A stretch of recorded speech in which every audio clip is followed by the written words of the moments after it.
সারা সারা। তো এখন এই বিষয়টার উপলব্ধিটা যদি তুমি ধারণ করতে পারো, দেখো আবার কোনো নব টমার পেছনে নাই,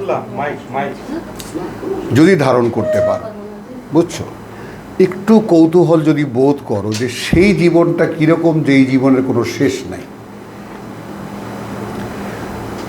বুঝেছো? তুমি জান্নাত জাহান্নাম শাস্তি, যেমন এখানে জেলখানা, একটা ভালো একটা জায়গায় তোমার থাকতে দেওয়া ইত্যাদি ইত্যাদি, এগুলো যথাস্থানে আছে, কিন্তু এটা তো পুরস্কার এবং তোমার যাকে বলে যে শাস্তি, এটা কিন্তু আসলে এর ঊর্ধ্বে যে বিষয়টা, ওইটার স্বপ্ন দেখাতে চাই যাদের দ্য ম্যান অফ ইন্টেলেক্ট, বুঝতে যারা পারো, যারা বুঝতে পারো তাদেরকে আমি একটু এই শাস্তি আর প্রাপ্তির ঊর্ধ্বে ওঠাতে চাই। সেটা হলো তুমি অনন্ত জীবনে প্রবেশ করো, যে এমন একটা সময় আমার জীবনে যার বীজ এই দেহটার মধ্যে আছে, যদি আমি সাকসেসফুলি অনুশীলন করতে পারি তাহলে সেই বীজটা ফুটবে। ফুটলে আমার জীবনে যে এই যে মরণ ভয়, অমুক ভয়, তমুক ভয়, এইগুলোর কোনো অস্তিত্ব থাকবে না। আমি ছিলাম, আমি এখানেও আছি এবং আমি চিরকাল থাকব। এই যে চিরকালীন যে থাকার যে ব্যাপারটা, মনোভাবটা, এইটাই অনন্তকালের মানুষ, এটাই আল্লাহর খেলাফত। যে আমি তো তোমাকে এই সামান্য এইটুকু জীবনের জন্য তৈরি করিনি, এটা তোমার একটা পরীক্ষা। আমার দুই সৃষ্টি আপত্তি করেছে যে এরা পারবে না, তুমি একটু দেখাও যে তাকে না দেখেও বিশ্বাস করা যায় এবং তার কথা মতো জীবনটাকে তৈরি করা যায়। শুধু এইটুকু দেখাও, আর কিছু না। তুমিও পারো, তোমাকে আমি এমন যোগ্যতা দিয়েছি, তুমিও নিজেও একটা জীবন ব্যবস্থা তৈরি করতে পারো। কেউ নেই। এবং এখানে একটা উদাহরণ আমি দিই, 36 বছর পরে সেকেন্ড ওয়ার্ল্ড ওয়ারের একজন সৈনিককে খুঁজে পাওয়া গেল একটা দ্বীপে, একটা শৌখিন পাইলট ছেলে, কেবল যুবক, 16-17 বছর বয়স, ও ছোট্ট একটা প্লেন চালিয়ে যাচ্ছে। তোর কৌতূহল যে দিয়ে অনেকগুলো দ্বীপও দেখেনি, তো একটা দ্বীপের উপর দিয়ে ভেসে উড়ে যাওয়ার সময় ও দেখলো হঠাৎ করে একজন মানুষ যেন সাগর পাড় থেকে ঢুকে গেল ইয়াতে, জঙ্গলের মধ্যে।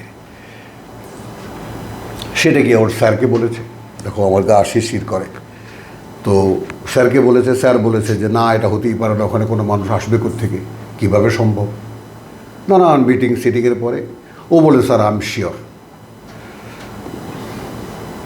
আমি দেখেছি এবং বারবার ঘুরে ঘুরে আমি দেখেছি যে একজন মানুষ সেটা। তো শেষে সৈন্যবাহিনী দিয়ে একটা অপারেশন হলো এবং সেই অপারেশনে ঠিকই খুঁজে পাওয়া গেল একজন মানুষ। সেকেন্ড ওয়ার্ল্ড ওয়ারে সে যে ওইখানে যে পড়েছে, ওই যে তোমার ইয়া দিয়ে 36 সেনা, আর সে ওখান থেকে কোনো লিঙ্ক পায়নি টু গো, কথা বুঝছো, মেইন জায়গা আর যেতে পারেনি। সে এরপরে অভ্যস্ত হয়ে গেছে একার জীবনে, এবং সে এত সুন্দর করে একটা বলয় তৈরি করেছে, সেখানে শিকার করা, রান্না করা, খাওয়া, ঘুমানো, থাকা, বসার জায়গা, এটা একটা বিরাট স্টোরি। এবং রিডার্স ডাইজেস্টে এসেছে। ডাইজেস্ট দেখেছো কখনো? হ্যাঁ, একদম টোটাল স্টোরিটা উইথ পিকচার, বুঝছো? তো এই বিষয়টা মানে এই বিষয়টাকে আমি উল্লেখ করলাম এই কারণে যে একজন মানুষ এতটাই যোগ্যতার অধিকারী যে তাকে যদি একাও ছেড়ে দেওয়া হয় তাহলে সে এই জীবন কাটাবার জন্য একটা ব্যবস্থা সে নিজে করে নিতে পারে। এটা আল্লাহ তাকে দেখাচ্ছেন কোথায়? দেখাচ্ছেন সেই জায়গায় অনেকের মধ্যে খাওয়ালনা কম, অনেকের মধ্যে জড়িয়ে দিয়ে পেঁচিয়ে দিয়ে। তো সেই জন্মের এনায়েত কি কথা বলতেছে, যাক, জন্মের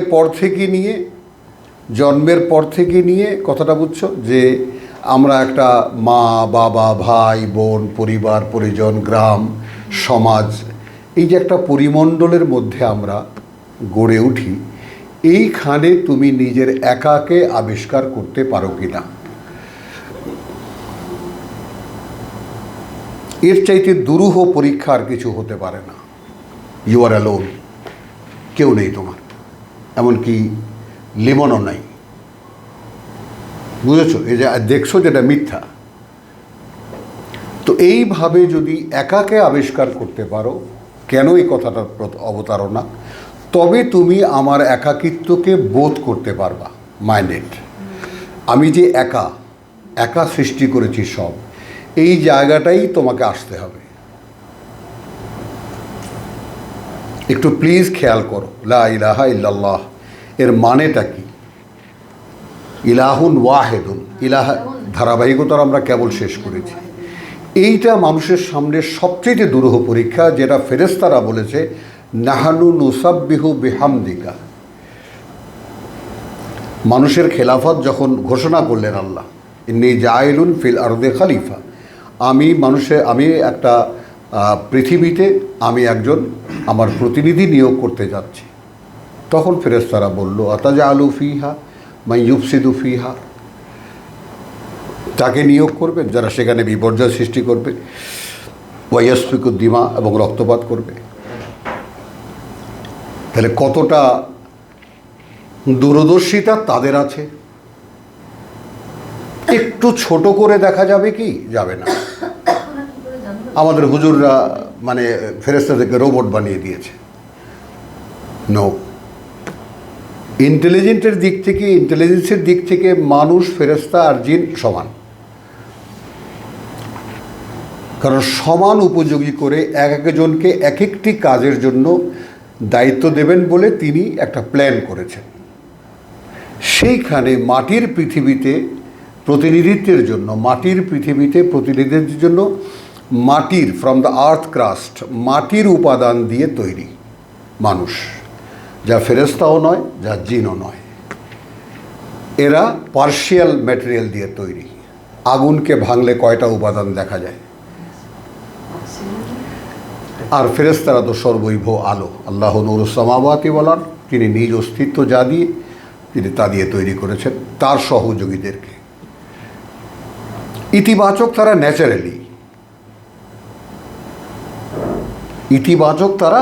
ন্যাচারালি, যেমন বাবার ঔরসে জন্ম, মায়ের গর্ভে জন্ম যে সন্তানটি, সে যতই দুর্বৃত্ত হোক না কেন, যতই কিছুই অবাধ্য হোক না কেন, পিতামাতার প্রতি একটা দুর্বলতা তাদের থেকেই যায়। এই ন্যাচারাল কন্ডিশনগুলো একটু চোখের সামনে রাখো। আচ্ছা, তারপরে কি? তারপরে হলো ফেরেশতারা যে কথা বললো, চ্যালেঞ্জ করলো তারা যে কথা দিয়ে, নাহনু নুসাব্বিহু বিহামদিকা। এই সাব্বাহা মানে তো আমরা তসবিহ সোয়ানে নিয়ে গেছি। আমরা প্রতি মুহূর্তের কাজ করে যাই তোমার কৃতজ্ঞতার সাথে। অর্থাৎ তুমি যদি আমাদেরকে কোনো একটি কাজের আদেশ করো, তো সেইটা করতে পেরে আমরা কৃতজ্ঞতা বোধ করি। ওয়া নুকাদ্দিসু লাক, এবং তুমি যে একা তার আসল সাক্ষী আমরা। আল্লাহ একেবারে থেমে গেলেন, আমি আসলে যে কারণে করেছি তোমরা এটা দেখোনি তো। ওখানে আমরা তর্জমা কি করেছি? আমি যা জানি তোমরা তা জানো না। না, আমি জানি কি তোমরা জানো না। কথাটা দুই হয়ে গেল না? What you do not no.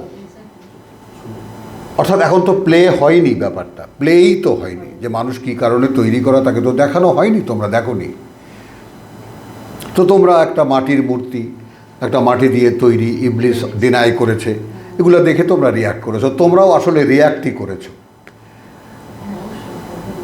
তারপর সেখানে না আদমকে সব নাম সেই তালিকার ফেরেশতাদের সামনে রাখলেন। ফেরেশতারা দেখলো, তাহলে কতটা স্মার্ট হলে তারা ওই তালিকা অ্যাভয়েড করে গেল। সুবহানাকা লা ইলমা লানা ইল্লা মা আল্লামতানা, প্রভু আমাদেরকে তুমি যা শিখিয়েছো ওর বাইরে আমরা কিছুই জানি না। তার মানে আর কোনো দায়িত্ব নিতে পারবো না। আর এখানে যে দায়িত্ব আকাশকে দেওয়া হয়েছিল, পৃথিবীকে দেওয়া হয়েছিল, পর্বতকে দেওয়া হয়েছিল, কেউ নেয়নি। এগিয়ে এসে নিয়েছে মানুষ। তার মানে মানুষ যখন শুধু মানুষ থাকে তখন সে আল্লাহর ঘনিষ্ঠ থাকে। অর্থাৎ যেই পারপাসে তাকে সৃষ্টি করা হয়েছে সেই পারপাসটা সে তখন উপলব্ধিও করতে পারে, বুঝতেও পারে যে আমি কে আসলে। কিন্তু এই মানুষটাই যখন একটা ঘেরাওয়ের মধ্যে পড়ে যায় তখন সব হারিয়ে যায়। তোমার জীবন যাপনের জন্য একটা কাজ তোমাকে অবশ্যই করতে হচ্ছে, বিয়ে করার জন্য বিয়ে করতে হচ্ছে, সন্তান উৎপাদন হচ্ছে, তাদের মানুষ করার দায়িত্ব হচ্ছে, পিতামাতাকে দিতে হচ্ছে, কত রকমের সামাজিক দায় দায়িত্বের মধ্যে তোমাকে ঘেরাও করা।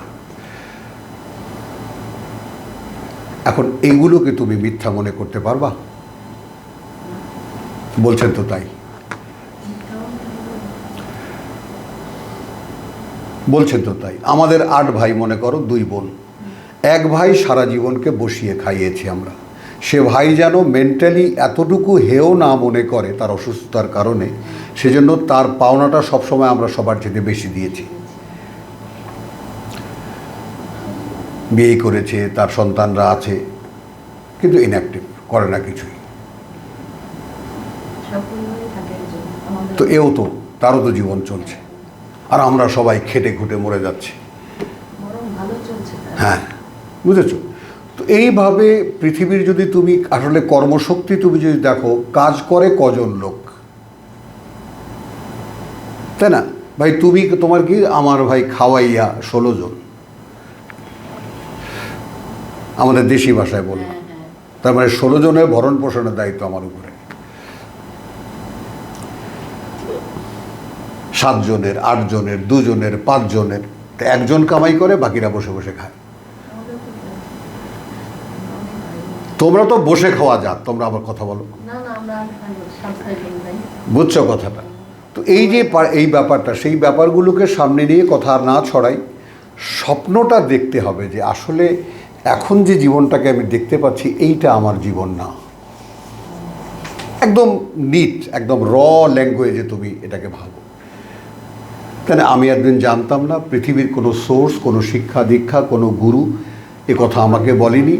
আমি আল্লাহর কিতাব খুলে দেখতে পেলাম যে আমার আসলে সৃষ্টির উদ্দেশ্য ভিন্ন, এবং আমার আমি একটা অনন্তকালের সৃষ্টি।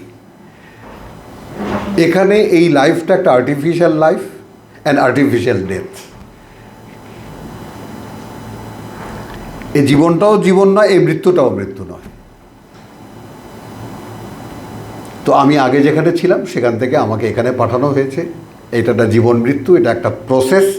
এই প্রসেসের মধ্যে গো থ্রু হয়ে I have to go back to my home.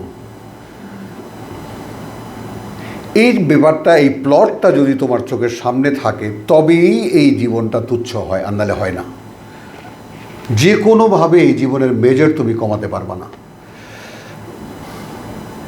এবং ওই জন্যই আল্লাহ পরিষ্কার বলছেন যে ওদেরকে ধোকায় ফেলে দিয়েছিল হায়াতের দুনিয়া, এবং অধিকাংশ মানুষ এইখানে ফেল মারে। ডাক্তার, এটা কোনো তত্ত্ব কথা নয় দাদা, এটা বাস্তবতা। এবং এই বাস্তবতা তুমি কোরআন পড়তে থাকো, একদিন তুমি দেখতে পাবা, উপলব্ধি না, দেখতে পাবা। Yes, it is. এইখানে কোনো মাসলা মাসাইল, অমুক তমুক, সওয়াব মাওয়াব, এটা সেটা, এগুলো সব তুমি ছেড়ে দাও। কথা বলছি, এগুলো সব ধর্মের কথা, যেগুলো ধর্ম বানিয়েছে, কথাটা বুঝছো? এগুলো সব ব্যবসা করার জন্য। আচ্ছা, আল্লাহ তোমাকে একটা মেজারমেন্ট দিয়েছেন, আল্লাহ তোমাকে একটা বাস্তবতা দিয়েছেন, প্র্যাকটিস দিয়েছেন, সেগুলো করবা কেন? তুমি মূল প্র্যাকটিস, যেমন সেই মূল প্র্যাকটিস কি? সপাচেক আয়াত দিয়েছেন তোমাকে কাজ করার জন্য, কাজের নির্দেশনা। সপাচেক 500 বা 500। তো আমরা যদি আমাদের এই সেকশনের, সুন্নি সেকশনের হিসেব অনুযায়ী 6666 খানা আয়াত ধরি কোরআনের, তাহলে বাকি 6100 আয়াত কিসের জন্য বলো? And now, being a senior doctor, please try to understand what is the truth. বাকি 6100 আয়াত কি কারণে? তো আমাদের মোল্লা মৌলবীরা কি করেছে? ওই 500 আয়াত নিয়ে লাফালাফি করছে। সেটাকেও যদিও বিকৃত করে বিকৃতির চরম পর্যায়ে নিয়ে গেছে, ওটা বাদ দাও। ওই 500 আয়াত নিয়ে দাদা, ওইটাই কোরআন। অথচ কোরআন বাকি ওই 6100 আয়াত, ওইটা কোরআন। মানুষের যে মেধা, মানুষের যে যোগ্যতা, মানুষের যে আন্ডারস্ট্যান্ডিং, এ সব কিছুর খোরাক ওই 6000 আয়াতের মধ্যে। তখন মানুষটা তার নিজের যোগ্যতাকে আবিষ্কার করতে পারে, দেখতে পারে, বুঝতে পারে যে আসলে হোয়াট আই অ্যাম। অ্যান্ড এই যে হোয়াট আই অ্যাম, এই আত্মপরিচয় ছাড়া এই পৃথিবী থেকে তুমি যাবা কিভাবে? এটা তো সেই অন্ধের মতো হলো, হুজুররা দেখাই দিল ভাই কিছু কামকাজ করেন আর বাদ বাকি জীবনযাপন করেন, তাই না? আমার কিছু মাঝে মাঝে পয়সা দিয়েন আর বাদ বাকি যা হয় আপনারা মানে আপনি আপনার পছন্দ মতো জীবন করেন, আর এই কিছু পাশাপাশি নামাজ রোজা হজ জাকাত চালিয়ে যান, যদি উপরে কিছু থাকে তাহলে পাবেন। ন, এইটা জীবন নয়, এইটা জীবন নয়। বুঝছো কথাটা? তো সেই অনন্তকালের স্বপ্নটা একটু দেখতে সকলকে অনুরোধ করি, যে এটা কিন্তু খুব সহজে, যেহেতু প্র্যাকটিস নাই, যেহেতু কোনোদিন করোনি, এই জন্য অনন্তকালের জীবনটাকে নিজের মানে মনে বসাতে পারবা না, অন্তরে বসে কি না। কারণ অন্তর আল্লাহর দেওয়া একটা পার্টস তো নয়, একটা অবস্থান, কথা বুঝছো, যেটা স্বয়ং আল্লাহর সাথে যুক্ত হয় খুব সহজে। মন হয় না, কারণ মন বেচারা দেহের গোলামি করতে করতে তার নিজ অস্তিত্ব সে এখন ভুলে গেছে।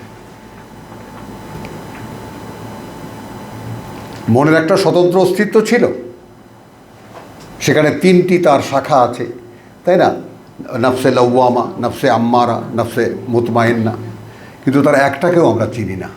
লাওয়ামা করতে করতেই শেষ, আরে বা আমরা আম্মারা করতে করতেই শেষ। তো এই বিষয়গুলো তো যেহেতু এগুলো অবগতির উপরে ছিল, এবং ছোট বাচ্চা থাকতেই আমি এটা মুখস্থ হয়ে যেতে পারতো, তারপর যতই বড় হতাম আস্তে আস্তে এর ব্যাখ্যা এবং বিশ্লেষণ জানতে পারতাম, বাস্তবতা বুঝতে পারতাম, তো সেই ব্যবস্থা তো করা হয়নি। এখন এইখানে তুমি যদি সেইটাকে মেনে নিতে পারো, বুঝতে পারো যে আমাকে যা শেখাবার কথা ছিল তা শেখানো হয়নি, অতএব আমার যা জানার কথা ছিল তা আমি জানি না, তো so I am just like a মানে জাস্ট বর্ন চাইল্ড, সদ্য ভূমিষ্ঠ হওয়া একটা শিশুর মতো নিষ্পাপ, আল্লাহর ওয়াদা। এই ফ্যাসিলিটিকে কাজে লাগাও প্লিজ।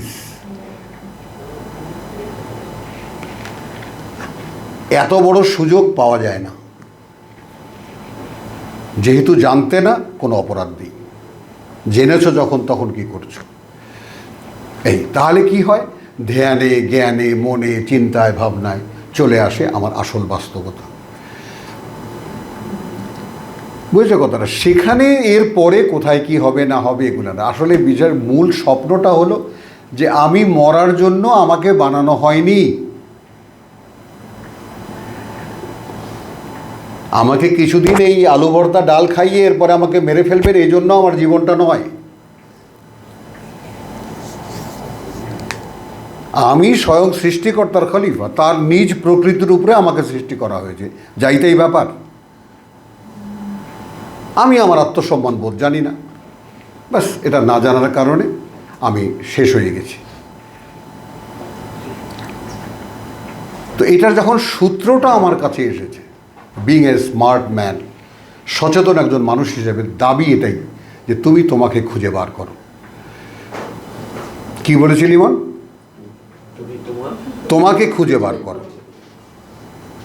যেই তোমাকে দেখছো এখানে না, এর মধ্যে আছে, এটা তুমি না। ঠিক আছে? হ্যাঁ, আলহামদুলিল্লাহ। কি ভাঙছো? ভাঙতে পারছো কিছু? বিসমিল্লাহির রহমানির রহিম। রব্বি ইশরাহ লি সাদরি ওয়া ইয়াসসির লি আমরি ওয়াহলুল উকদাতাম মিন লিসানি ইয়াফকাহু। আমার মনে হয় দোহা না? না, দোহা তো না।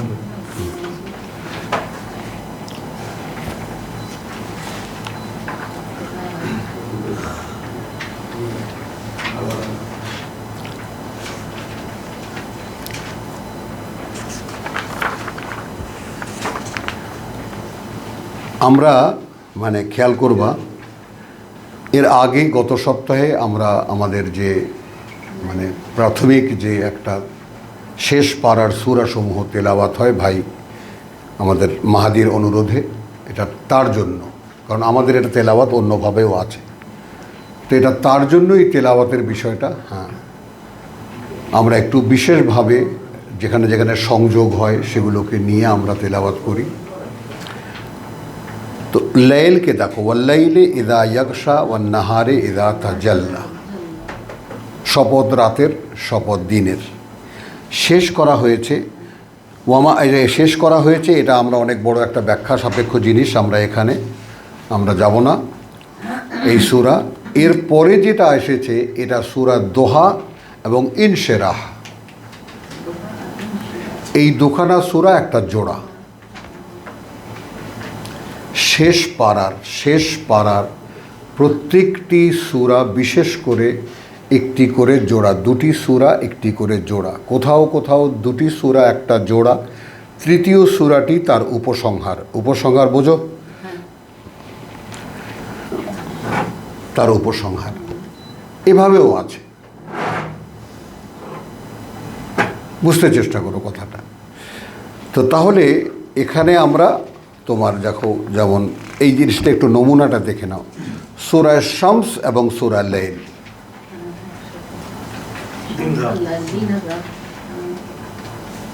খেয়াল করো, ওয়াশ-শামসি ওয়া দুহাহা, ওয়াল কামার ইদা তালাহার, ওয়াশ-শামসি ইদা, কথা বুঝছো, আর এখানে ওয়াল লাইলি ইদা ইয়াগশা। তাহলে দিন আর রাতের ব্যাপারে দোহাই দিয়ে যে কথাগুলো বলা হলো। এবার আসো ওয়াদ-দুহা। তো এখন এখানে তোমার আমার মনে হয় জসিমউদ্দিন বা আমাদের একজন বাঙালি কবি তিনি লিখেছিলেন যে হ্যাঁ তাই দেখো তো যদি পাও, ওই যে তোমার আল্লাহর মধ্য দিনের আলোর দোহাই, নিশার দোহাই ওরে, তাই না? দেখো খেয়াল করে, কারণ সূরা দোহার ওটা কবিতা, মধ্য দিনের আলোর দোহাই, নিশার দোহাই ওরে, প্রভু তোরে ছেড়ে দেননি। কথা বুঝছো? এরকম কথাটা এরপরে আমি আছে না, দেখো তো প্রফেসর যদি কোথাও খুঁজে পাও অতীত কারো কাছে। তো আলহামদুলিল্লাহ, ওয়াদ-দুহা, শপথ দিনের। সেই অভিজ্ঞতা নিয়ে আমরা একটু আগে ওয়াশ-শামসি ওয়া দুহাহা ওয়াল লাইলি ইদা ইয়াগশা, এর ধারাবাহিকতার লক্ষ্য করো। এই দুখানা সূরা পড়ার পরে আমরা এসেছি শপথ মধ্য দিনের, দোহা, অর্থাৎ যখন দিন পুরোপুরি উদ্ভাসিত, ঠিক প্রথম প্রহর অতিক্রম করার পরের যে সময়টা সেটা দোহা, দ্বিপ্রহর নয়। হ্যাঁ, প্রথম প্রহর ছাড়িয়ে গিয়ে, কথা বলছো, যেই মানে অর্থাৎ দ্বিপ্রহর, প্রথম প্রহর এবং দ্বিপ্রহরের মাঝখানের যে সময়টা, অর্থাৎ গনগনে দিন যখন একদম পরিষ্কার, সেটাকে দোহা বলে। যেমন সেটাকে তুমি আর সকাল বলছো না, ওইটা দোহা। যেটাকে তুমি আর সকাল বলছো না, ওটাই দোহা। আবার জোহর না কিন্তু, হ্যাঁ। ওয়া আল-লাইলি ইদা সাজা, আর শপথ রাতের যখন তা ঘিরে আসে, আচ্ছন্ন করে ঢেকে দেয় সব কিছুকে।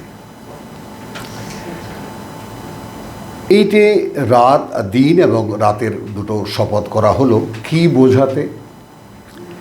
মা ওয়াদ্দাকা রাব্বুকা ওয়া মা কালা,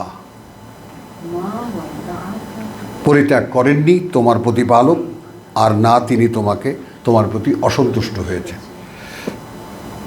তো বোঝাই যাচ্ছে যে একটা সংকটকালীন সময়ে কথাটা বলা হচ্ছে।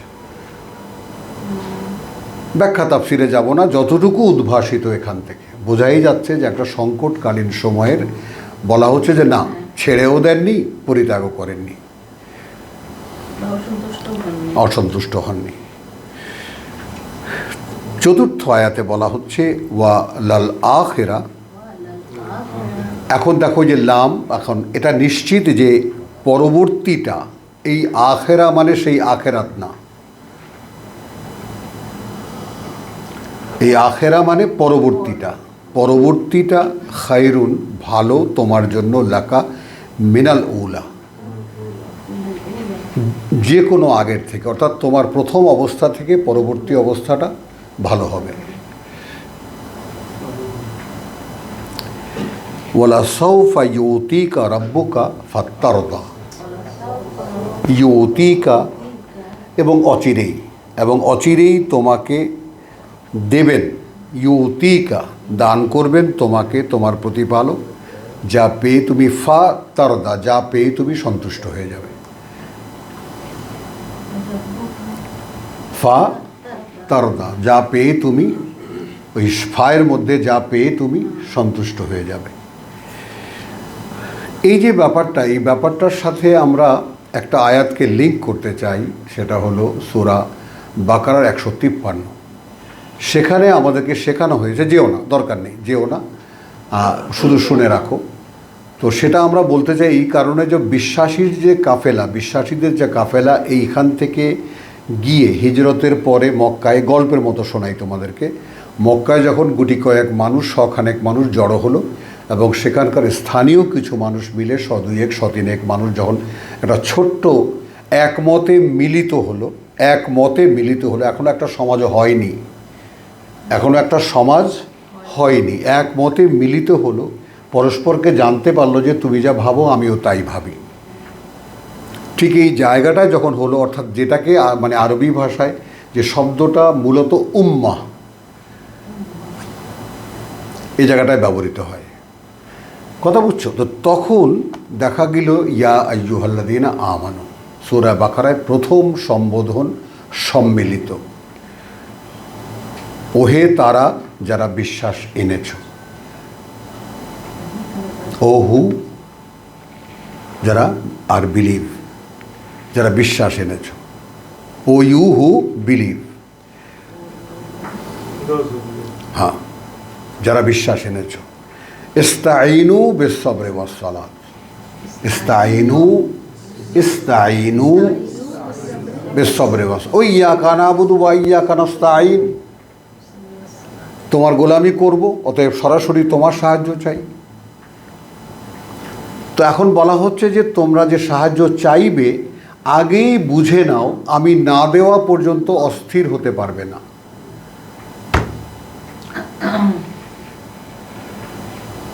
বোঝো, যখন আমি দেব সেই পর্যন্ত তোমাকে আমার অপেক্ষায় বসে থাকতে হবে। এবং এই পবিত্র কোরআন তেলাওয়াতের সময় এমন একটা ব্যাপার উল্লেখ না করেই পারছি না। একদিন পেপার খুলেছি, হঠাৎ দেখি বড় বড় অক্ষরে লেখা, যে অপেক্ষা করতে জানে সে পায়। একজন সিনেমার নায়িকার কথা আমি দেখে তাজ্জব হয়ে গেছি। আজকে ডাক্তার সেই কথাটা বলল যে আল্লাহর কাছে চাইলে যে পাওয়া যায়, দেখেছি। তো ওয়াস্তাঈনু বিস-সাবরি ওয়াস-সালাত, তোমরা কথা বুঝছো, তোমরা মানে তোমার সাহায্যের প্রার্থনা করো আমার কাছে, আগেই ধরে নেবা আমি না দেওয়া পর্যন্ত অস্থির হতে পারবা না, আর চাইবা আমার শেখানো ভাষায়। সালাতের ব্যাপারটা বোঝো, নামাজের মাধ্যমে না, আমার শেখানো ভাষায়।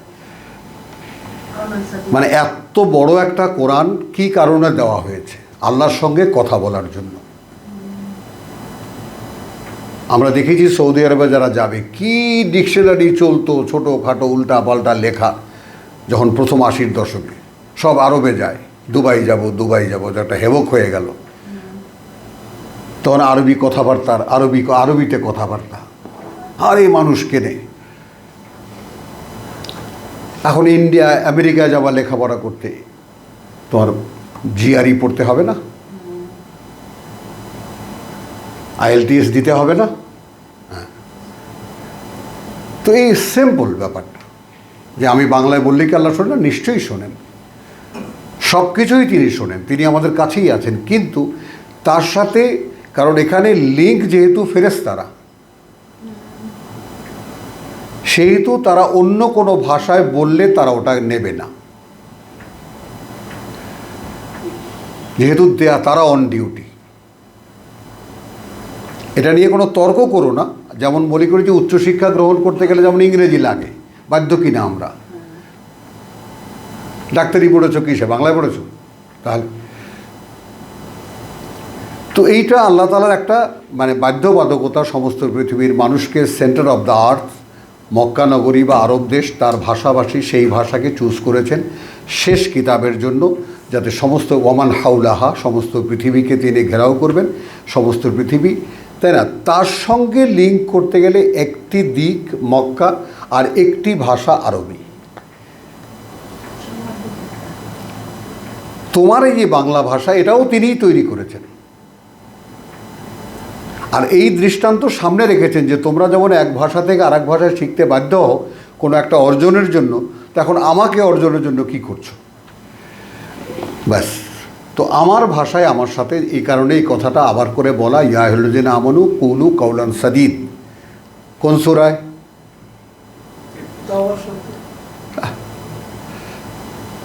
বলো। সূরা আহজাব। সূরা আহজাব। কুলু কাওলান সাদীদ। আবার আছে সূরা নিসায়, তওবায় না। বুঝছো কথাটা? তার মানে আমার শেখানো কথায় কথা বলো, তাহলে তোমাদের ইউসলিহ লাকুম আমালাকুম, তোমাদের সমস্ত কাজ আমি শুধরে দেব। তো এই কথাগুলো বাড়তি কেন বললাম? বলা সৌফা ইউতিকা ফাতারদা। তো এখন যে সরাসরি আল্লাহর সঙ্গে কোনো লিঙ্ক আমরা বোধ করছি না, করছি না, একটা আননোন অস্তিত্বকে বিশ্বাস করি এই পর্যন্ত, কিন্তু সেই আননোন অস্তিত্ব আমার সাথে কোনো লিঙ্ক দেননি, এখনো কোনো সংযোগ এখনো দেননি। আর আমি দীর্ঘ অনুশীলনের মাধ্যমে তার সাথে সংযোগ করে উঠতে পারিনি। এই কারণে অনুভূতিগুলো ভোঁতা, ধারালো না, শার্প না, হাদিদ না। তাহলে তিনি বলছেন, স্বয়ং রসুল যিনি বাহক এই কিতাবের, তাকে বলছেন দেখো দিনের শপথ, মধ্যদিনের শপথ, রাতের শপথ, যখন তা আচ্ছন্ন হয়, এইগুলো বাস্তব তুমি দেখতে পাও। ঠিক এইরকমই সত্য এই কথাগুলো যে তোমার সৃষ্টিকর্তা তোমার প্রতি না তোমাকে ছেড়ে দিয়েছেন, না অসন্তুষ্ট হয়েছেন। কথা বুঝছো? যেমন আমরা বাচ্চারা যেমন কথা বলি না, বিশ্বাস করোস না আল্লাহর কসম, হ্যাঁ ঠিক আছে। তো দিনটা দেখতে পাচ্ছ? হ্যাঁ দেখতে পাচ্ছি। রাতটা দেখতে পাচ্ছ? হ্যাঁ রাখতে পাচ্ছি। চিনো দিন আর রাত কাকে বলে? হ্যাঁ চিনি। ঠিক ওই রকম এই কথাটা, তোমাকে ছেড়েও দেননি আর তোমাকে তোমার উপরে অসন্তুষ্টও হননি। খুব শীঘ্রই এরপর থেকে তোমার পরবর্তীটা ভালো হবে আগেরটার চাইতে। তার মানে বোঝাই গেল যে ওহী নাজিলের প্রথম পর্যায়ে এটা এখন কেবল আসছে, কখনো থামছে, কখনো তোমার আসছে না, এ একটা অবস্থার মধ্যে যাচ্ছে। কারণ এটা তো হলো যে আমরা তো দেখেছি সূরা মুজাম্মেলে যে ওয়ারাত্তিলিল কোরআনা তারতিলা, সানুলকি ইলাইকা কাওলান সাকিলা, খুব শীঘ্রই আমরা নিক্ষেপ করব বা আমরা নামিয়ে দেব তোমার উপরে খুব ভারী কিছু কথা। তো আমরা যারা ক্লাসিক্যাল বুঝি সঙ্গীতের, তারা এই স্বর সাধনার ব্যাপারে কতটা সিরিয়াস এটা আমরা তো দেখি দুনিয়াতে, দেখি না যারা সঙ্গীত শিল্পী হয় তারা কত সাধনার মাধ্যমে হয়। তো কোরআনটা কিভাবে তুমি শিখবা? একটুখানি চেষ্টা চরিত্র লাগবে এর পেছনে। এইখানে যেন আমরা কেউ এরকম নই, এরকম হয়ে বসে না থাকি, যেমন তার রসুলকে দিয়ে দীর্ঘকাল প্র্যাকটিস করিয়েছেন কি করে এ কথা ধারণ করতে হবে, কি করে এ কথা বলতে হবে। এবং ওই সূরা মুজাম্মিলে প্রত্যেকটা কথা ওখানে দেওয়া আছে যে এই যে তুমি রাত্রে দাঁড়াচ্ছ, এই যে তুমি রাতে অনুশীলন করছো, খুবই উপযোগী হবে তোমাকে যা দেওয়া হবে সে কথা বলতে। তাহলে তুমি যখন এই যে সারেগামাপা ওস্তাদরা যেমন শেখায়, কেন শিখবো ওস্তাদ? তুমি গান গাইতে পারবা, স্বরের সঙ্গে যখন সুর মিলবে গান গাইতে পারবা। তো এইখানে বলছেন যে দেখো এই যে সংকট তুমি কাটাচ্ছ, তোমার পরবর্তীটা এরপর থেকে নিয়ে আগের অবস্থার চেয়ে পরবর্তীটা ভালো হবে। এখন এখানে ওয়ালা সাউফা ইউতিকা রাব্বুকা ফাতারদা, আর খুব শীঘ্রই তোমার প্রতিপালক তোমাকে দেবেন এমন কিছু যে তুমি সন্তুষ্ট হয়ে যাবা। এরপরে তাকে ওই ঠিক ওয়াদ্দোহা ওয়াল লাইলের মতো আবার বোঝাচ্ছেন। দেখো মূল এখানে মেসেজ কিন্তু দুটো বা তিনটা। একটা হলো ছেড়েও দেননি, অসন্তুষ্ট হননি, এক। দ্বিতীয় হলো তোমার পরের অবস্থাটা সব পূর্বাবস্থা থেকে ভালো হবে। তৃতীয় অবস্থাটা এই, তৃতীয় মেসেজটা এই যে তোমার খুব শীঘ্রই তোমাকে তিনি এমন কিছু দেবেন, তুমি খুশি হয়ে যাবে। আমি তোমাদের ভাই, তোমাদের সামনে দাঁড়িয়ে আল্লাহর কিতাব পড়ে শোনাই। একসময় এটা ছিল আমার আকাঙ্ক্ষা, একসময় এটা ছিল স্বপ্ন। প্রভু, আমার বিশ্বাস এই কিতাব যদি আমি ইন্টেলেকচুয়ালদের সামনে রাখতে পারি ঠিক সেইভাবে, যেই স্ট্যান্ডার্ডে, যেই মানে তারা বুঝতে চান, এই ওয়াজ নসিহত গান গেয়ে নয়, ঠিক বুদ্ধিমান মানুষ যে বুদ্ধিবৃত্তিক উপায়ে বা যে বুদ্ধিবৃত্তিকভাবে এটাকে দেখতে চান সেইভাবে প্রেজেন্ট করার তৌফিক তুমি আমাকে দাও। আমি পৃথিবীতে আর কিছু চাই না। তো তোমরাই তার প্রমাণ। তুমি সাংবাদিক, তুমি ডাক্তার, তুমি পিএইচডি হোল্ডার, একজন অভিজ্ঞ শিক্ষক। ভাবো, ছোট বাচ্চার মতো বসে বসে শুনছো, আর আমি একটা মূর্খ মানুষ।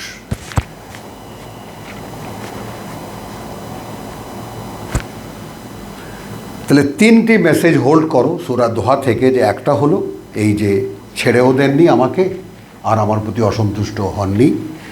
এখন তোমার যাকে বলে যে আমার পরের অবস্থাটা প্রতিটি আগের অবস্থার থেকে ভালো হবে, আমি ক্রমান্বয়ে আমার উন্নতিটা দেখতে পাবো। দ্বিতীয়, খুব শীঘ্রই তিনি তোমাকে এমন কিছু দেবেন, তুমি খুশি হয়ে যাবে। এখন তোমার পাস্ট, আলম ইয়াজিদকা ইয়াতীমান, আমি বলছি ওলা সফা ইউতিকা রাব্বুকা ফাতারদা, এটা পড়েছি আমি। এরপরে আলম ইয়াজিদকা ইয়াতীমান, তিনি কি তোমাকে ইয়াতীম পাননি, পিতৃহীন পাননি, পিতৃমাতৃহীন পাননি? ফাআওয়া, আশ্রয় দিয়েছেন। তারপরে তো যে চাহিদার তীব্র আকাঙ্ক্ষা নিয়ে আল্লাহর কাছে চাইছিলে, আর আজকে এসে রিপোর্ট দিলে যে ভাই আল্লাহর কাছে চাইলে যে পাওয়া যায়, আমি তা দেখেছি, আনো এখানে। তুমি আমার কাছে যা চেয়েছিলে তা কি পাওনি? এখন তুমি বিবেচনা করো কিসের জন্য চেয়েছো, এই দুনিয়ার জন্য?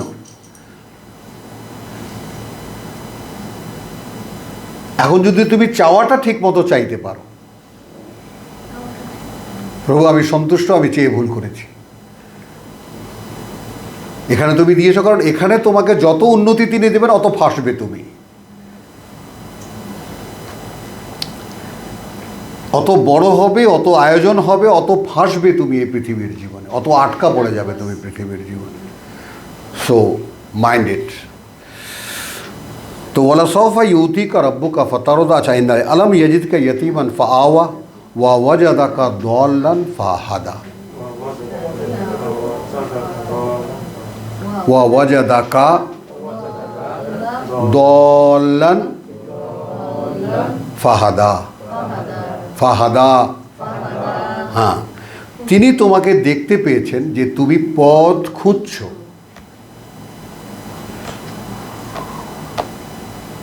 অ্যাজ লাইক আস, কী করে এলাম এখানে, তুমি খুঁজে পাও, নিজেকে খোঁজো, নিজেকে দেখো। তোমার ভিতরে একটা কৌতূহল ছিল, আনন্দ তুমি এখানে কেন বলো তানবীর? কিছু একটা তুমি খুঁজছিলে, যাই চলমান ছিল তোমার জীবনে, যাই বাস্তবতা ছিল, কিছু একটা যেন তুমি খুঁজছিলে, আর যেই তুমি পেয়ে গেছো থেমে গেছো। হ্যাঁ, এটাই আমি খুঁজছিলাম। তোমাকে দেখেছি খুঁজছো পথ, ফাহাদা, তারপর আমি তোমাকে চালাতে নিয়েছি, পরিচালিত করেছি। ওয়াজাদাকা আইলান ফাগনা, আইলান ফাগনা, আমি তোমাকে পেয়েছি, আমি তোমাকে একই শব্দ, ওয়াজাদাকা দল্লান ফাহাদা ওয়াজাদাকা আইলান ফাগনা, আমি তোমাকে খুঁজে পেয়েছি, খুঁজে পেয়েছি দরিদ্র, আইলান, একেবারে দু চার আনার বিনিময়ে রাখালের কাজ করতে তুমি, তারপর ধনাঢ্য বানিয়ে দিয়েছি, সচ্ছল করে দিয়েছি। আগনা, ধনাঢ্য নয়, সচ্ছল করে দিয়েছি। অর্থাৎ তোমার পাস্টকে স্মরণ করিয়ে দিলাম, বর্তমান অবস্থাটা তোমাকে দেখিয়ে দিলাম এবং তোমার সম্ভাবনাও তোমাকে দেখিয়ে দিলাম। ঠিক বলতে পেরেছি? তোমার ভিতরে কি সম্ভাবনা আছে তাও তোমাকে দেখিয়ে দিলাম, একেবারে দিনের মতো, রাতের মতো, যেটা একদম সবাই প্রতিদিনই তুমি দেখো। তোমার মধ্যে সম্ভাবনা এই যে তোমার ভালো হতে পারে every next step of your previous step, past step.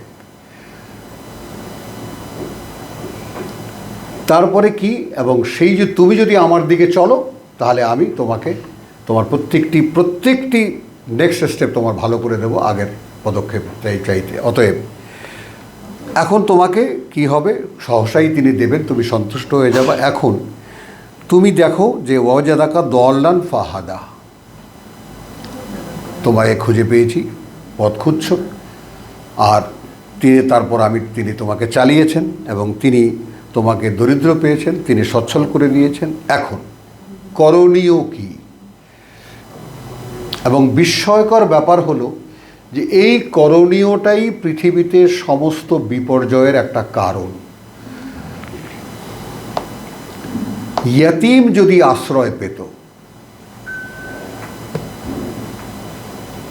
পিতৃহীন মানুষ যদি ঠিক তার পিতা না হলেও পিতা খুঁজে পেত, মাতা না হলেও মাতা খুঁজে পেত, আশ্রয় পেত ঠিক যেভাবে আল্লাহ দিয়েছেন, তাহলে পৃথিবীর অর্ধেক সমস্যার সমাধান হয়ে যায়।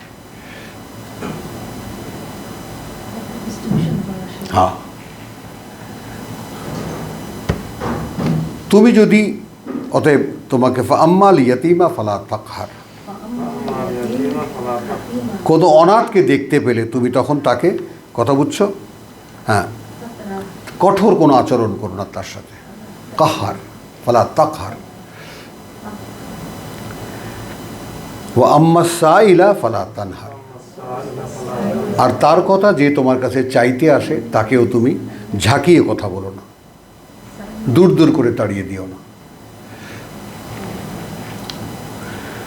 ও আম্মা বে নেয়ামাতে, এই আম্মা মানে আসলে কথাটা একটা আরবি পরিভাষাকে ব্যবহার করা হয়, ব্যাপারটা এরকম, অ্যাজ ফর এই ব্যাপারটা এই, আচ্ছা না, একটা আমরা কিছু কথার পূর্ব কথা বলি না এরকম। অতএব এখন তোমার প্রতি কথা দ্বারা এই যে নেয়ামা, অর্থাৎ তোমার যে প্রত্যেকটি আগামীতে তোমাকে যা দেওয়া হবে সেই নেয়ামত, রব্বিকা ফাহাদ্দিস, ফাহাদ্দিস, সেটা তুমি বলতে থাকো, সেটা তুমি বলতে থাকবা, হাদ্দেস, বলতে থাকবা, যে নেয়ামত তোমাকে, ওই যে বলেছে না তোমাকে দেওয়া হবে, অচিরেই তোমাকে দেওয়া হবে এবং তুমি তখন সন্তুষ্ট হয়ে যাবে। তো যখন দেওয়া হবে সেটাকে তুমি বলতে থাকবে। এখন আমি থামবো না, ইনশেরাহ পড়েই থামবো। বিসমিল্লাহির রহমানির রহিম, সূরা ইনশেরাহ, যেহেতু জোড়াটা এক্ষুনি এস্টাবলিশ করতে হবে। আলম নাশরাহ লাকা সাদরাক, হ্যাঁ, আমরা কি খুলে দেইনি তোমার বোধকে? আলম নাশরাহ, ঠিক দেখো দোহার সাথে কতটা সংযোগের, কতটা মিল, একইভাবে কথাটা। ইরানে গিয়ে এক বিশ্ব সম্মেলনে ইরানে গিয়ে আমি শুনেছি, এক নিঃশ্বাসে দোহা আর ইনশেরার পাঠ এক কারির, এক নিঃশ্বাসে। না, আমি ওখানে শুনেছি আর কি, আমি এর আগে দোহা আর ইনশেরা এক নিঃশ্বাসে পাঠ করা।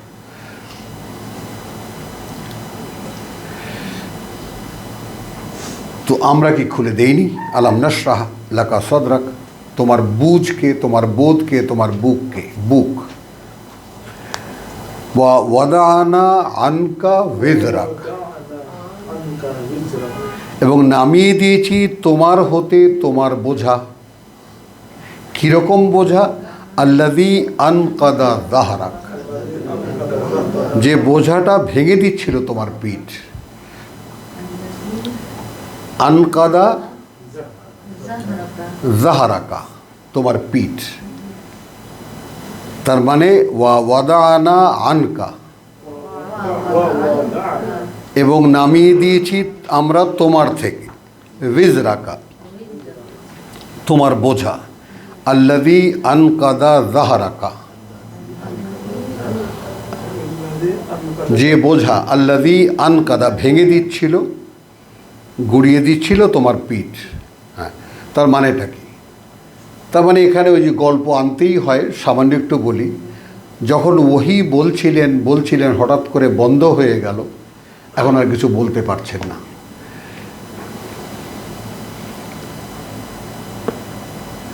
এখন আর কিছু বলতে পারছেন না।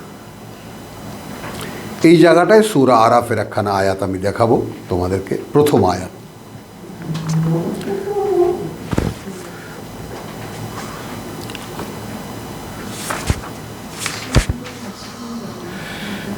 কিতাবুন, প্রথম আয়াত ভুল করেছি, আলিফ লাম মিম সদ বিচ্ছিন্ন অক্ষর। তো দ্বিতীয় আয়াত কিতাবুন উনজিলা ইলাইকা, একখানি কিতাব অবতীর্ণ করা হয়েছে তোমার প্রতি। ফালা ইয়াকুন ফি সাদরিকা,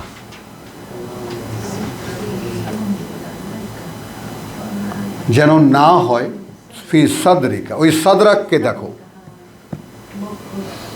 আলম নাশরাহ লাকা সাদরাক, যেন না হয় তোমার বুকের মধ্যে হারাজুন, কোনো বাড়তি চাপ, কোনো অস্বস্তি, কোনো বাড়তি চাপ। কি বলি এখন ভেবে পাই না। হয় না এরকম, মানুষ একদম কিংকর্তব্য বিমূঢ় হয়ে যায় না? একটা প্রশ্ন করলে এমনভাবে আমি ভেবে পাচ্ছিলাম না যে কি বলবো। তো ঠিক যেন এই কিতাব অবতীর্ণ করা হয়েছে এই কারণে যে কোনো বাড়তি চাপ না পড়ে, কোনো অস্বস্তিতে না পড়ে তোমার বুকের মধ্যে, মিনহু, এর কারণে। হ্যাঁ, এর কারণে, লে তুনজিরা বিহি। হ্যাঁ, সূরা আরাফ 7 নম্বর সূরার দ্বিতীয় আয়াত। তো সাবধান করতে এটা দিয়ে, সাবধান করতে এটা দিয়ে মানুষকে, এবং ওয়া যিকরা লিল মুমিনিন, যিকরা লিল মুমিনিন, এবং পাঠ্য হবে তাদের যারা বিশ্বাসী। এটা দিয়ে তুমি সাবধান করবে মানুষকে, এবং পাঠ্য হবে তাদের যারা বিশ্বাসী। এখন এটা দিয়ে যাওয়া যাবে না, পড়েই যেতে হবে। ইয়া ইত্তাবিউ মা উনজিলা ইলাইকুম। তো রাসূলকে বলছেন একখানা কিতাব অবতীর্ণ করা হলো তোমার উপরে, যেন বাড়তি চাপ না পড়ে তোমার উপরে, তুমি যেন সহজেই কিতাব থেকে সাবধান করার কথা বলে দিতে পারো। ভাই, আল্লাহ এই কথা বলেছেন হলো। আর এটা তুমি বলার পরে এটা বিশ্বাসীরা তাদের মনে রাখবে, এবং এটা তাদের পাঠ্য হবে পরবর্তীকালে, যেমন আজকে আমাদের পাঠ্য হয়েছে। আর আমাদেরকে এখন কি বলেছেন?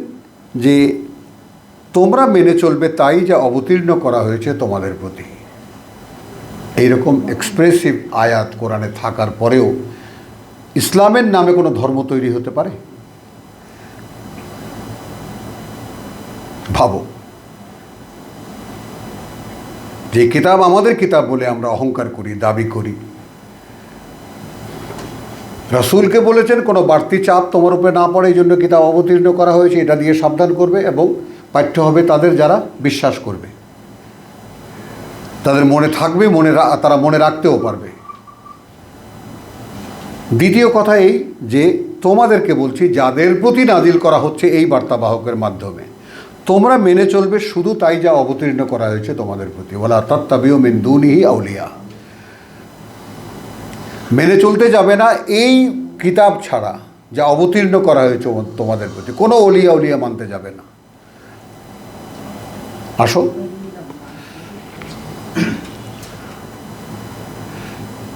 আমাদের তো খালি অলিয়া উলিয়াই নেই, কত স্তরের যে মান্য আছে তা কোনো শেষ নেই।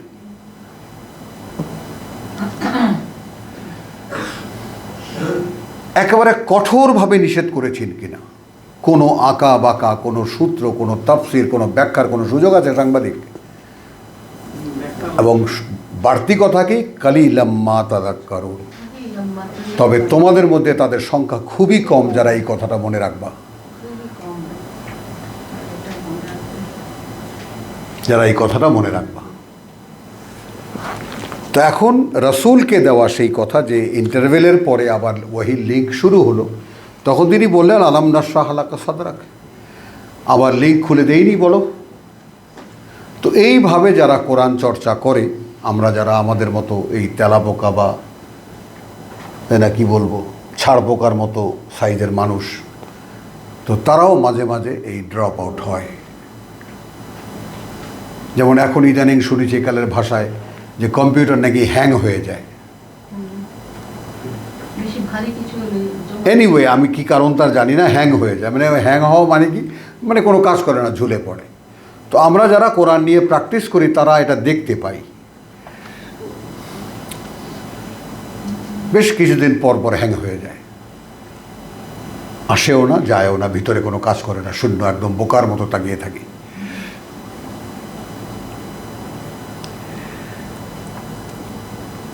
তো ওয়াদানা আনকা বিজরাক আল্লাযী আনকাদা যাহরাক, তো পিঠ ভেঙে দিচ্ছিল কি, মানুষ খোঁচাচ্ছিল, কি মিয়া তোমার ভূত গেছে, এখন আর কিছু ভূতে বলে না।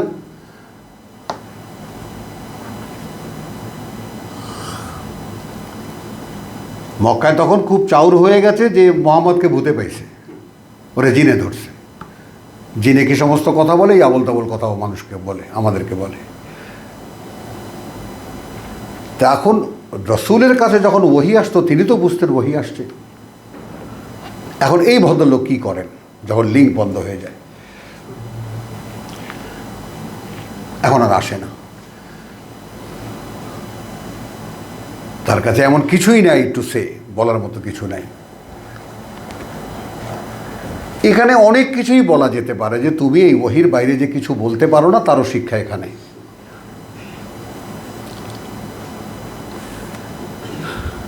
এরপর শোনাচ্ছেন যে ওয়ারাফানা আলাকা যিকরাক, তুমি একটু লক্ষ্য করে দেখো, উচ্চে তুলে দিয়েছি তোমার জন্য তোমার আলোচনা। সারা মক্কায় এখন তুমি, you are the talk of, কি জানি বলে, টক অফ দ্য টাউন। সারা আনাচে কানাচে মোহাম্মদ উল্টাপাল্টা কথা বলে, মোহাম্মদ এটা বলে, মোহাম্মদ সেটা বলে। তো আল্লাহর মেহেরবানিতে ওই একই বদনামের সূচনায় আমিও পেয়েছি। আব্দুর রহিমের একটা ছেলে পাগল হয়ে গেছে, আপনাদের মেহেরবানি, এটা উল্টাপাল্টা কথা বলে।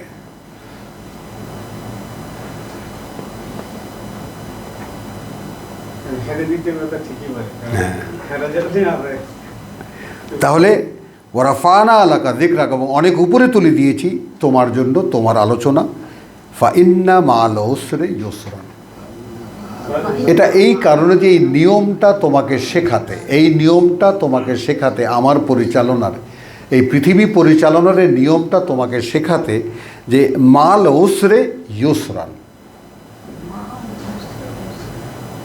মাল উসরে ইউসরান, সংকটের সাথেই থাকে সহজতা, সংকটের সাথেই থাকে সহজতা। তীব্র সংকট, পরীক্ষার সামনে মাথা টাথা সব ঘুরছে, পরীক্ষাটা দেওয়া হয়ে গেল, রিল্যাক্স, রেজাল্ট আউট হয়ে গেল, প্রাপ্তি ঘটলো, আরও রিল্যাক্স। তো ইন্না মাল উসরে ইউসরান কথাটাকে দ্বিতীয়বার উচ্চারণ করা হয়েছে, ইন্না মাল উসরে ইউসরা। এটা নিশ্চিত যেন যে সংকটের সঙ্গেই থাকে সহজতা। তখন আমরা জীবনের পুরো কাহিনী জেনে গেলাম। তো এই জন্যে ওয়াস্তাইনু বিসসবরি ওয়াসসালাত, কোনো সংকটে পড়ে মানুষের অবস্থা এই কথা বুঝছো, ওই যেটা আমরা দেখে এসেছি, মানুষ যখন একটু বিপদে পড়ে ঘাবড়ে যায়, তাই না? কোন সূরায় বলো? সূরা মাআরিজ, সূরা মাআরিজ, ইল্লাল মুসাল্লিন।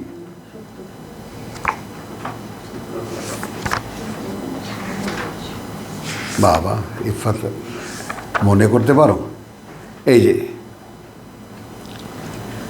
মানুষের কাজ হলো কি, হ্যাঁ, ইন্নাল ইনসানা খুলিকাল হালুয়ান ইযা মাসসাহু শাররু জাজুয়ান, একদম কি করবো এখন দিশাহারা হয়ে যায়। ওয়া ইযা মাসসাহুল খায়রু মানুয়ান, আর আমি ভালোও তাকে দিয়ে দিয়েছি, নাই নাই করে, তাই না? একটা দেশের মনে করো যে কোনো একজন গণ্যমান্য ব্যক্তি, ধনাঢ্য ব্যক্তি, সেও বলে চারটা ডাল ভাত খেয়ে কোনো রকম আছি। এই তাহলে ইল্লাল মুসাল্লিন, মুসাল্লিন কারা? যারা অনুশীলন করে ওয়াহির। মুসাল্লিন কারা? যারা অনুশীলন করে ওয়াহির। তো ওরাফানা লাকা যিকরাক ফাইন্না মাল উসরি ইউসরান ইন্না মাল উসরি ইউসরা। এবার ফাইদা ফারাগতা ফানসাব, যখনই তুমি একটু ফারেগ হবে, একটু অবসর হবে। সূরা মুজাম্মিলকে বের করে নাও।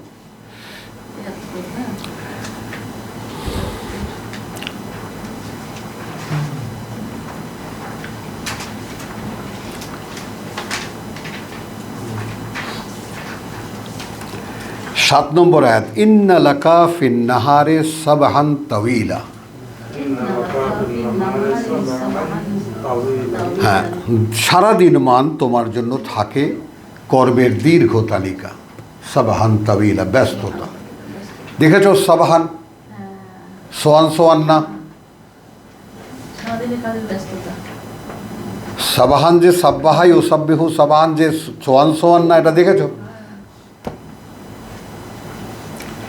ইন্না লাকা ফিন নাহারে সাবহান তাওয়িলা, দীর্ঘ কর্মের তালিকা থাকে, ধারাবাহিকতা থাকে। এবার ওয়াজকুর ইসমা রাব্বিকা, এখন তুমি পরিচয়ের সন্ধান করবে, পরিচয় অনুশীলন করবে তোমার প্রতিপালকের। ওয়াতাবাত্তাল ইলাইহি তাবতিলা, ওই রাতের বেলা দাঁড়ানোর কিন্তু লিঙ্ক হলো।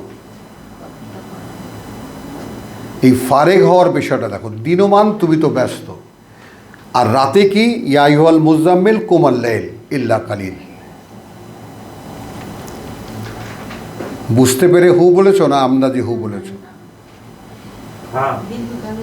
রাতের অনুশীলনটাকে দাঁড় করিয়ে তারপর বলা হচ্ছে দিনমান, সারাদিনমান তোমার অনেক কাজ। তো রাতের বেলায় যে সংযোগ অনুশীলনের কথা বলেছি, সেটা এই কারণে যে তখন তুমি সব কিছু বাদ দিয়ে ইলাইহি তাবতিলা, শুধু তার প্রতি মনোযোগ স্থাপন করো।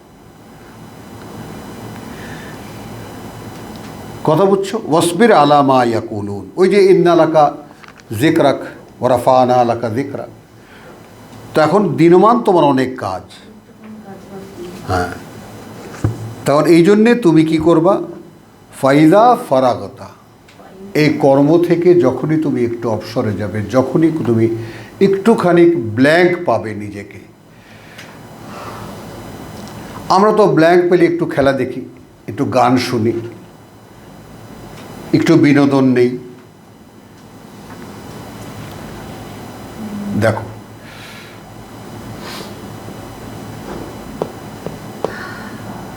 ফাইদা ফারাগতা, অর্থাৎ যদি আমি তোমার সাথে তোমার বুককে, বোধকে খুলে দিয়ে থাকি, এটা তো হলো রসুলের সঙ্গে কথোপকথন, তো একটা গেল সাবজেক্ট। আমাদের সঙ্গে কি কথোপকথন নয়? এই ডায়ালগ কি আমাদের সঙ্গে হচ্ছে না?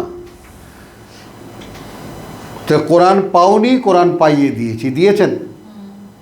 দিয়েছেন? হ্যাঁ।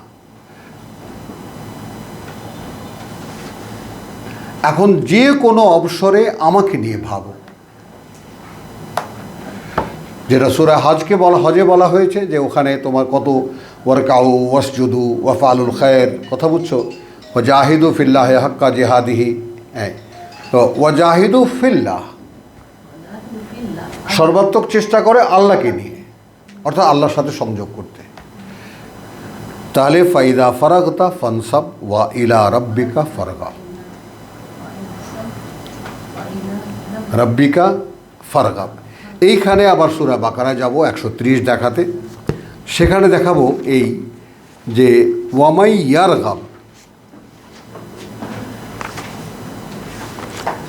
আর কে অনাগ্রহী হবে।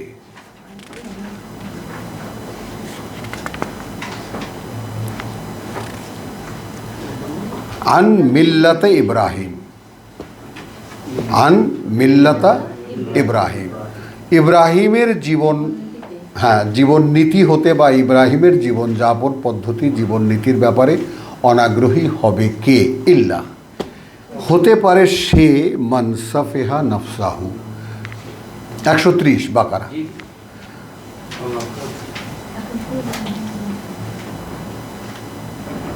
রাগাবা, আগ্রহী হওয়া, অনাগ্রহী হওয়া, বুঝেছ?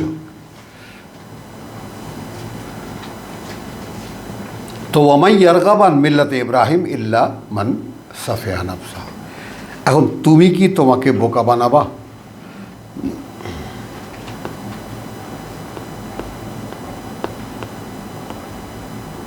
তুমি লেখাপড়া জানো না, লেখাপড়া শিখতে স্কুলে ভর্তি হয়েছে।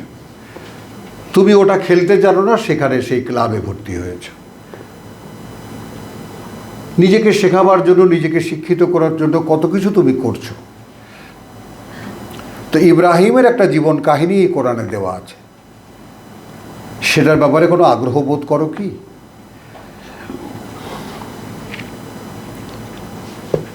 যাকে আমি গোটা মানব জাতির অনুসরণীয় অনুকরণীয় বানিয়েছি, তার ব্যাপারে কোনো আগ্রহ বোধ করো কি?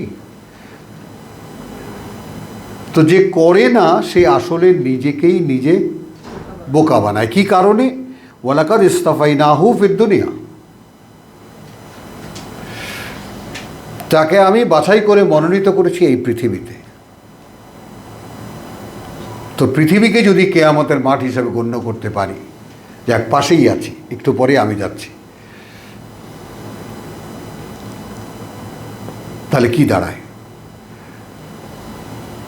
যতটুকু সময় পাচ্ছি, আমার পিতা ইব্রাহিম, আমার আদর্শের পিতা ইব্রাহিম, তার জীবন আদর্শ অনুশীলন, তার জীবন আদর্শই এই কোরআন।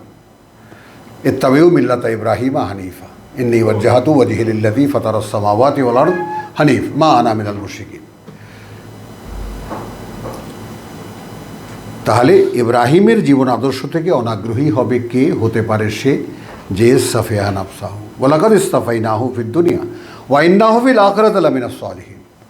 এবং এটাও নিশ্চিত যে পরবর্তী জীবনে সে আমাদের মনোনীতদের একজন।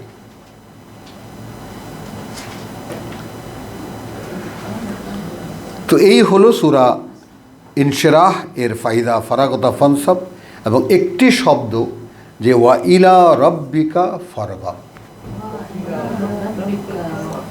আমরা এই কালের এখানে যারা উপস্থিত তারা তো এখনকার জীবনযাপনে অভ্যস্ত। অবসরগুলো কিভাবে কাটাই তাও আমরা বুঝি না। আমাদের অবসরগুলো কিভাবে, এখানে বসো, আমাদের অবসরগুলো কিভাবে কাটাই তাও আমরা জানি এবং আমরা বুঝি না। অবসরে কি করো বলো? আর তখনই মনোযোগ স্থাপন করতে বলেছে। ব্ল্যাঙ্ক রেখো না, আমার সাথে সংযোগের বিষয়টা কখনোই যেন বিচ্ছিন্ন না হয়।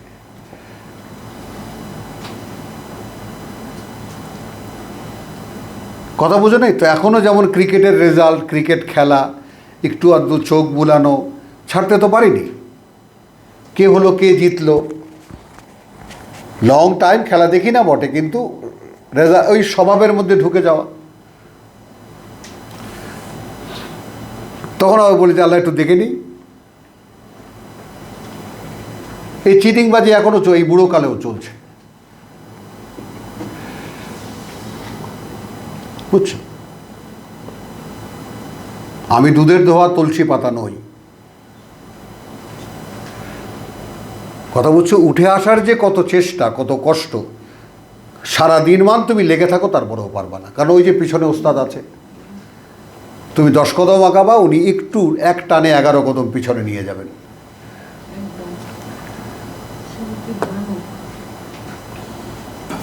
তো আলহামদুলিল্লাহ দোকানা সূরা এইভাবে আমাদের তেলাওয়াত শেষ হলো। ওয়ামা আলাইনা ইল্লাল বালাগ ওয়ামা তৌফিকি ইল্লা বিল্লাহ। এটা একটু ড্রপ দাও।